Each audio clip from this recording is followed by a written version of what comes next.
right, folks, we're back, and this ain't going to take long. Brian, some people in the world think that I just blow up in anger over every little incident. The light bulb blows, and oh my God, and whatever. And it's not like that. You've had enough experience with me to know that it's not like that at all. It's an accumulation, a building of things, a steady ramping up of frustrations until finally something happens at the right time for me to make headlines if I'm out in public. You may remember, if you're a longtime listener of this program, we haven't done this in about 6 months or so, the Spectrum public service announcement. If you have Spectrum cable, telephone, television, internet, whatever the fuck, you're an idiot just like me, because that's what I've got. And the longtime listeners, those for more than 6 months, will remember that about 6 months ago, you and I were having problems with our Skype, trying to record these programs, and I called these incompetent numbnuts, these turd blossom nitwits at Spectrum, and they sent a guy out, and after he talked to 3 of their technicians on the phone for an hour apiece, and then told us that they all 3 did wrong things, he left the house, and the Skype has been working since then. And all I'm doing is paying twice as much as I should be paying for half of what I'm supposed to get.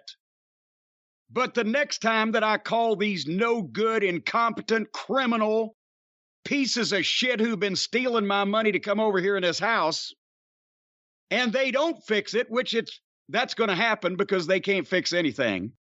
They've been out here multiple times. It costs me more money every time. The next time, I've told everybody, I'm going to yank every goddamn wire out of these walls, never do one of these shows again, and physically assault the Spectrum representative here in my home. So I've chosen to ignore them and just pay them twice as much as I'm supposed to. However, I did have one problem with ordering a pay-per-view about 6 months ago when they redid all this shit, and then that cleared up. And since then, I've not had a single problem. I've been able to have every rotten, stinking, phony, boring, bullshit pay-per-view put out by every wrestling promotion that we've watched, delivered right to my television.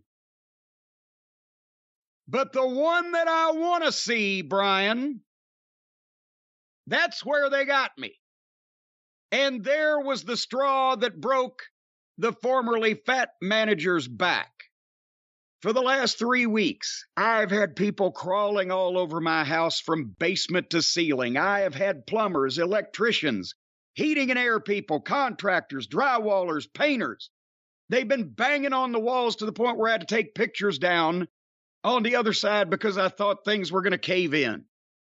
I've been told on a daily basis the rotten, illegal work that was done 20 years ago by that shyster contractor I had that I can't find, that I believe has moved out of the city of Louisville, and I know that his foreman is dead in a suspicious drowning accident that I regret not having anything to do with. And the expense has doubled of this project, and the timeline is doubled.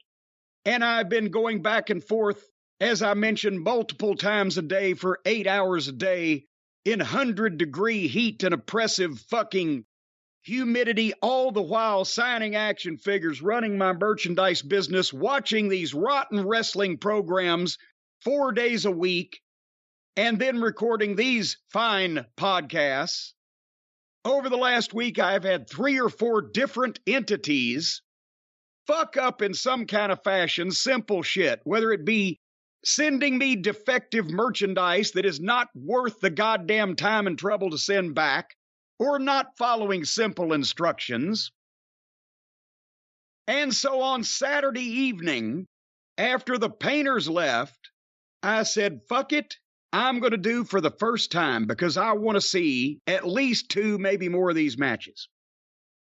I'm not going to DVR it and zip through it tomorrow and make notes and willy-nilly. I'm going to sit down like a fan.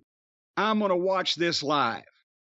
I've ordered it 3 days ahead of time. Purchase, yes. Record, yes. Everything's all set. I sit down on the couch. I've got my pad. I got my pen. I got my Sprite. I'm ready. I'm even going to get the countdown show. It's 7 p.m. Eastern. I'm going to do this whole experience. And all of a sudden, there's a black screen. What the fuck? There's no red light saying it's recording. What the fuck? I hit the goddamn thing. The guide or whatever, it tells me I'm on the thing, and then it pops up, we can't fulfill your order. Call 1-800-BLOW-ME. And I've tried to call 1-800-BLOW-ME before with these people, and that's all that they did was blow me. They didn't fix any fucking thing. So I sit there, and finally I say, I have my Popeye moment. I've had all I can stands, and I can't stands no more. After all of this, the only wrestling show that I have wanted to watch on purpose in months, these motherfuckers at Spectrum that have been taking my money, well over $1,000 now after 6 months that I wouldn't have paid because I'm not getting the service that they're selling me. And now this. So I make the calm, reasonable, and rational decision to go out in the garage and bash some shit with a baseball bat. So I get the bat and I go out there and I start laying waste to 3 or 4 cartons of Jim Cornette commentator play sets. Not the individual playset itself, that'd be too small a target. The cartons of multiple play. So, by the way, if you want to order those at jimcornette.com, I got about 60 fewer than I did before. So be aware. So I hammer the fuck out of those things for about 50 whacks, and I'm almost finished venting my frustrations, but the bat breaks in half, so I got to quit. So then I come upstairs and I get my phone and I call you, and in a calm, rational tone, I inquire of you, Brian, where the fuck we can see this thing besides on actual goddamn real pay-per-view television. I believe you remember it that way, don't you? You absolutely called me about how we could possibly see this on TV, yes. In a calm and reasonable fashion. You were somewhat reasonable. You were out of breath. You were on the move. Yeah, I'd been swinging. I haven't swung that many fucking bats in a while. So then you inform me that, well, it's on whatever this fucking Bleacher Report is. I assumed that was a sequel novel to the famous New York Times bestseller Under the Bleachers by Seymour Butts. And you say Bleacher Report. I said, well, what?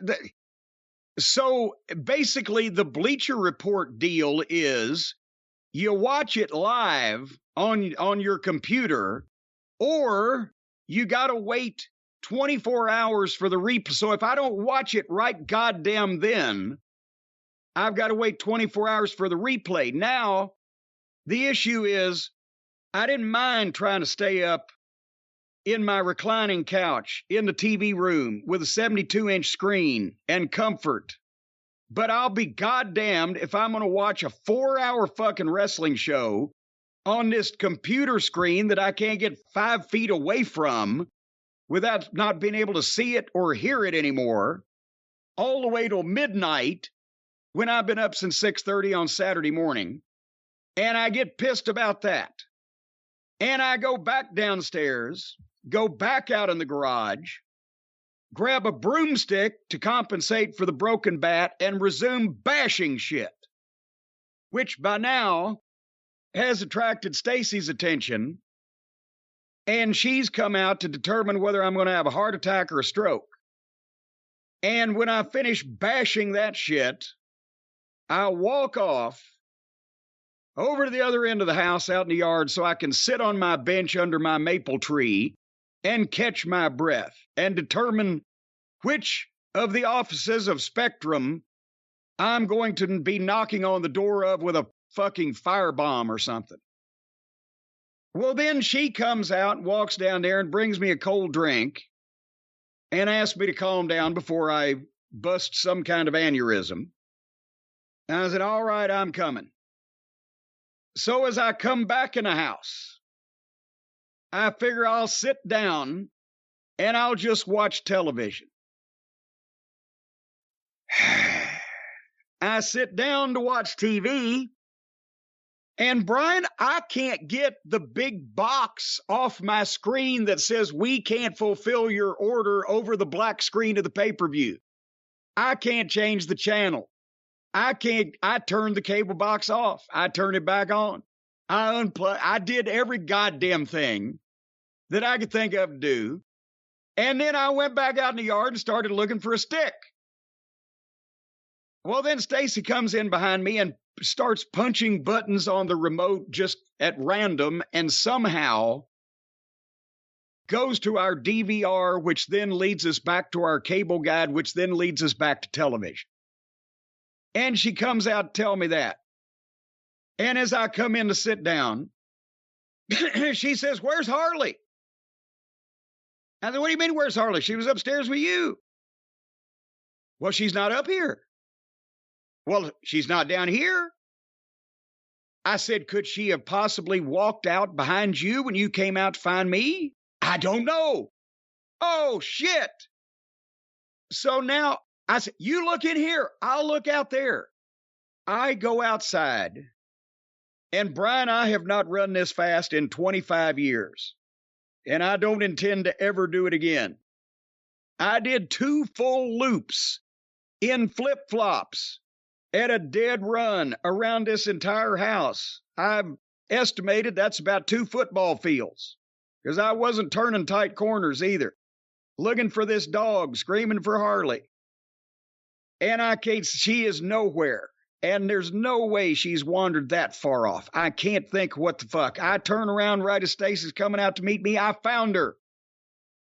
In the middle of all this chaos after I'd called you, I left the door to the stairs to the office floor open. And when Stace came downstairs and I wasn't up there, Harley didn't know where we were and came up the stairs to find us, which she has not gone up those stairs in months, especially since she's been having trouble with her right leg. And there was no lights on and we had no idea. So Stace looked and saw the door open and ran up there and found her.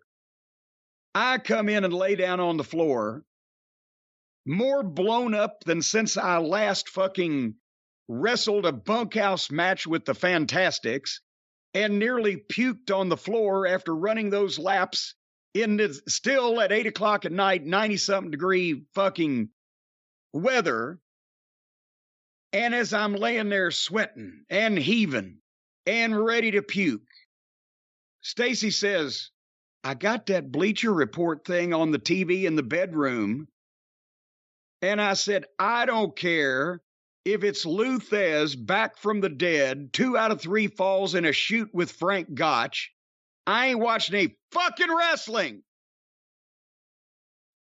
Because I don't know how the Bleacher Report works to begin with. And I'd had enough for the day.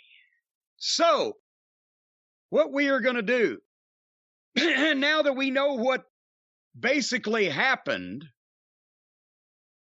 I'm going to watch between now and the time that we record the Drive-Thru in about less than 48 hours. I'm going to watch the Briscoes and FTR, Jay Lethal and Samoa Joe, and Claudio Castagnoli and Jonathan Gresham. I always thought he was an author. I didn't realize he was multifaceted. And the rest of it can go piss up a rope. And that'll learn me to ever actually want to see a wrestling program again. Brian, your thoughts on my review of Death Before Dishonor? Well, I guess to summarize it, to put it in the books, you really put the blame on Spectrum. Any final words you have about Spectrum? Yes. I would like to grab every single one of you motherfuckers from the CEO down to the lowliest installer around the throat and squeeze you until your britches fill up and your voices all sound like Peter Frampton's electronic kazoo solo in Do You Feel Like We Do? Fuck Spectrum. Fuck your company. Fuck all of your families. Fuck your friends and fuck anybody who likes you. Don't get Spectrum. All right, that was the first mention of Peter Frampton since a Keep spot a while back. But of course, as Jim said, we will be discussing the parts of the Ring of Honor pay-per-view event, Death Before Dishonor, that he watches on the drive-thru this week. We'll also probably have some media scrum audio because people really like that. While I'm goddamn in the shower trying to fucking regain my composure and blood pressure after I almost heaved up my fucking dinner, I'm trending on Twitter around the world and didn't even know about it because they're talking about me again at their media scrum for their show. So we'll find out what that was all about as well. Well, it was nothing bad, so you don't have to be ready for a fight. I'm saying, right now. no, I know it wasn't bad. Oh, it was bad for the people who, for the kind of people who don't like that kind of thing. That's the kind of thing those people don't like. They couldn't stand to hear Tony Khan and or one of the greatest wrestlers currently in the world be complimentary about moi.